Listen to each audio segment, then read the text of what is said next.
Okay, so John, hello. Hello there. So, can you tell us about your dad first of all?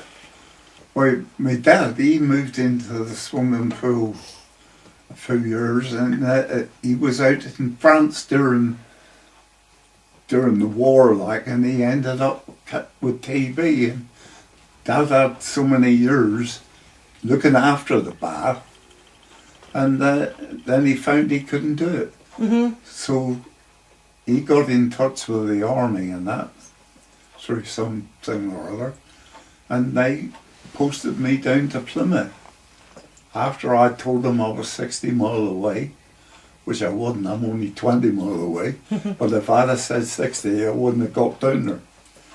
So I used to come up weekends then, help father out with the pool. Well, me and my wife Joan used to come up and do the pool.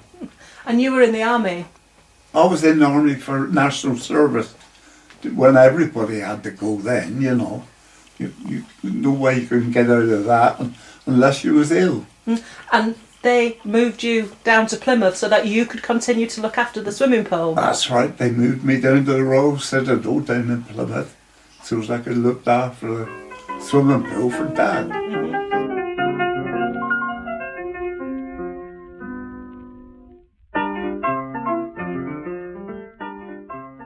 Every Saturday at the end of the day, I used to drain all the water out of them, and then next morning I used to get in when he was and give him a damn good scrub. Always left a drop of water in to keep the brushes wet, the brooms. I used to have to broom the pool out, broom the bottom out, and then drain the rest of the water out and let them dry, and then come out again and whitewashing the sides and the floor, whitewash the lot, let that dry, and then we used to wind the bridge down behind where I used to live, winding down, and it used to be filled through Stockbrook. The water used to come up then and then go through into the pool. And it just depended then on the weather that if it was been pouring with rain or something like that, it used to come in like cocoa. You'd have to drain it all out and go through the whole rigmarole again, like, you know.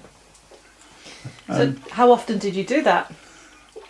Every week, once a week. When the weekend was over, and then of course you wouldn't get a lot in there on a Monday because the water was freezing cold out the Dean burn that was, and there was no heat in there and nothing like that. But there used to be a bandstand there for the town band. Used to play above, and it was like a pergola shaped thing with bars all round, about the size of this room. And the town band used to come up every now and again and give them a bit of music, like, you know. And the swimming bath to my estimation, I used to love it. I love the pool. Of course, I was able to get in any time I wanted. And I could do a fair length underwater. My wife, learned to swim there in the pool. I was able to teach her, done a bit to help her out, like, you know. So did you teach Joan to swim? In a fashion, yeah. I helped her a bit, like, yeah. Yeah. Of course, the water then wasn't too deep. It was partly gone. The water depth of the water wasn't a problem for you though, was it? Not a bit, no, because I was lifesaver there. Because it didn't make any odds if I could swim or no, because I could stand both ends, like, you know. And I used to be able to sit there and watch the kids or something like that, in case one or two of them got in a bit of trouble, in which case I'd have jumped in and lifted them out, as simple as that.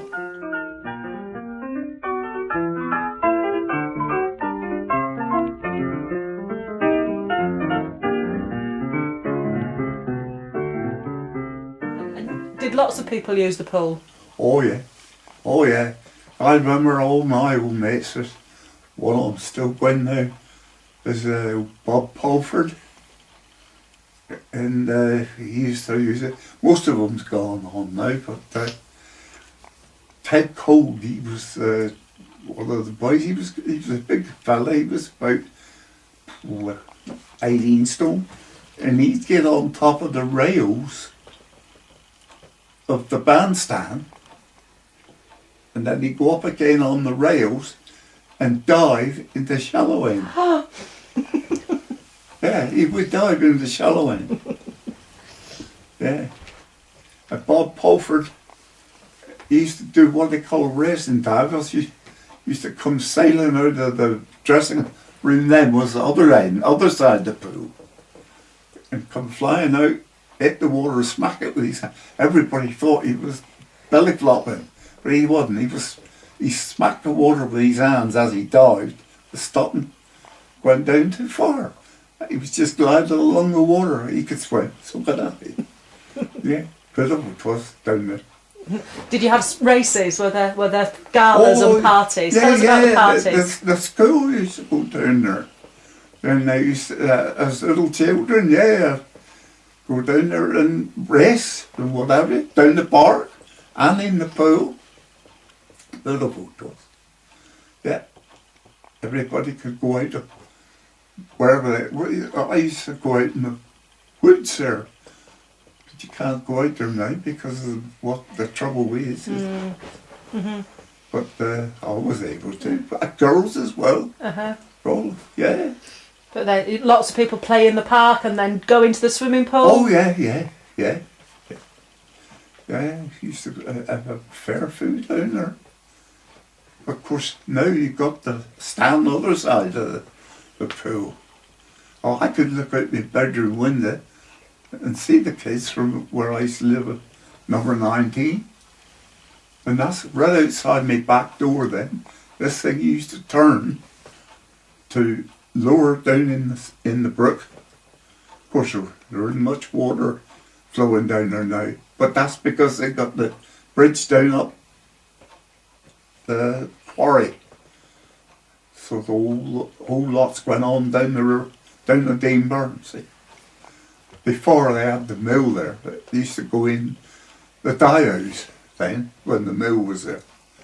That's why, and then of course, when you drop the drawbridge, water used to come up, go through the wall, about that gap, about that, and it used to come in just like a brook, and straight in the pool. Just like I say, depending how clean the water was. Sometimes it's spotless, beautiful.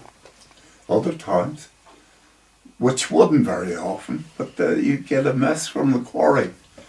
All the dust and stuff used to get mixed in. Of course, it used to come down Stagglebrook.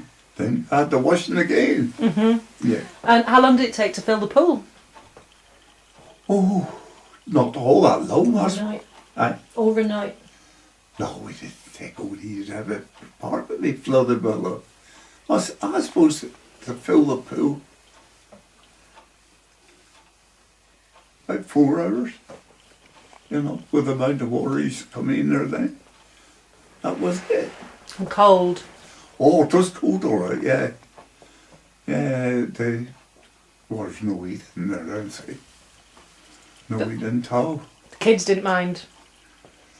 Well, they did. There wasn't quite so many kids about on a Monday as there was on the rest of the week. Because the water, they knew the water was going to be freezing cold, see.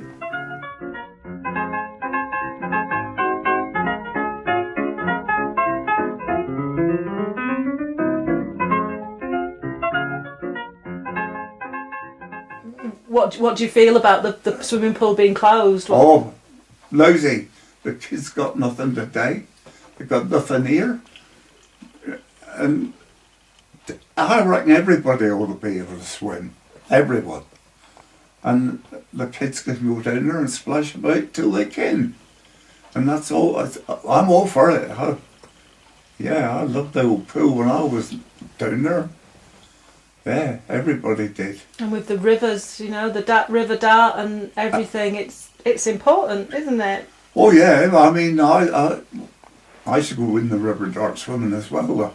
I've been in the River Dart when I used to work in a quarry, sit on the weir with a bar of soap, so, and then dive in and wash the soap off before I come home for tea. Yeah, I had a car then, see, and I had an old 1935 Vauxhall. Me and the boys used to pile in that, they come up, and well, they had the room spare. That mum and dad used to have one, and that was before I got married. Yeah. So I used to get in the other room, my bedroom, and there'd be 4 or 5 of us in there for a weekend, like. And Father didn't do bad out of it because one of my mates was on the ration truck down there. So the fridge was full of meat all the time. He didn't do bad.